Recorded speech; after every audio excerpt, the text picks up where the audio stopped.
Hi, do you mind if I help you a little bit here? So let's take everything we know about Sam, that's this guy's name. Who is this? Yes, Sam, and add it to what we call a My FICO credit score estimator.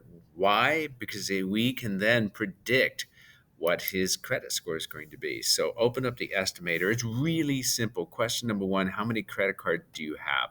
Again, you're going to find that way back here at the beginning when we first met Sam. He currently has three credit cards. So just select two to four. That's the closest we did. How long did he first get his credit card? It's just that simple. I think the next slide tells us he got his first credit card 8 months ago. Add that to the estimator. Where would that go? Between 6 months and 2 years. There we go.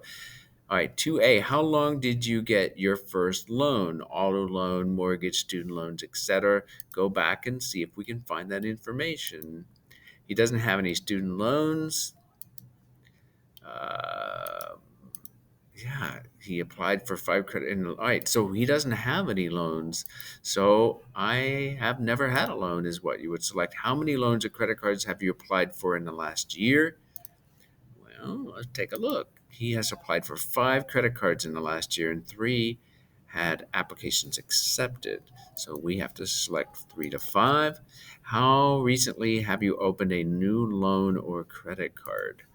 Ooh, he opened up his last credit card 4 months ago.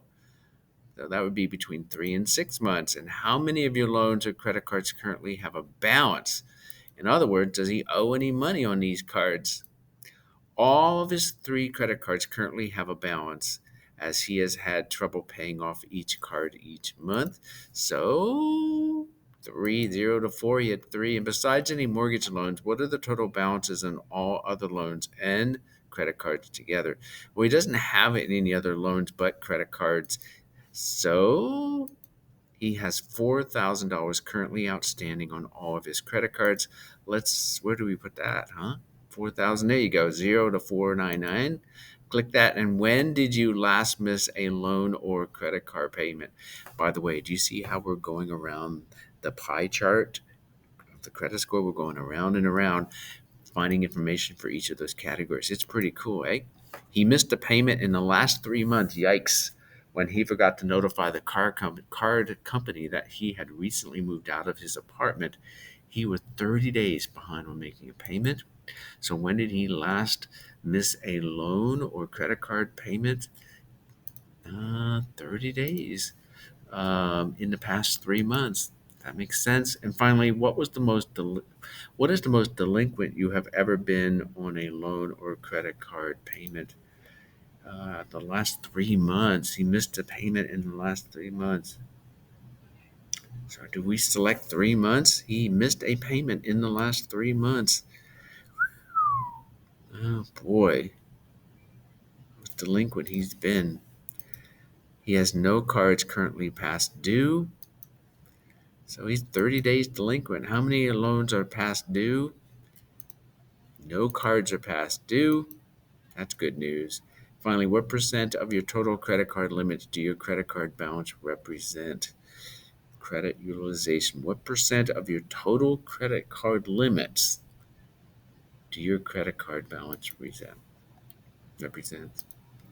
His credit card balance of 4,000 are about 65% of his overall limit. So that's his credit utilization rate. He's using 65% of available credit.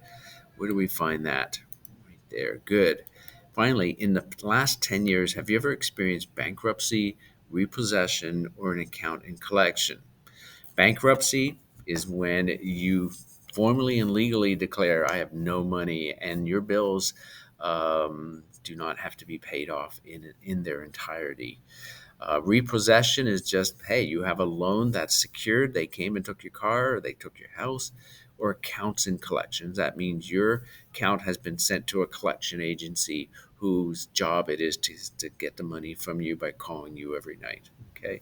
So did he have any of that happen? Let's just double check. I don't know if we gave that in. Yep. He has never gone through a bankruptcy or any other proceedings, which would eliminate all the other two repossession and accounts. So we click no, and here it is. Wow. His FICO score is between 575 and 625.